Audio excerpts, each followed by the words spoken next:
will be the method solved the problem of programming Smart Dashboard Remote unable to access SMART NETCOM T800. Open the Smart Dashboard program first. If we want a remote to which T800 device and get this error, will not be remote T800 error will say failed to connect the VNC server. Select the T800 device that has a problem, click on the menu terminal and select the menu Smart NetCom parameter. In the first line that says Remote Control checkbox, and select the back to enable and then press OK.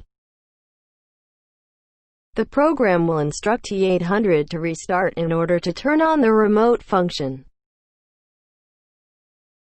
After restarting, test the remote to the machine. You will see that the remote can be done and can set a connection setting.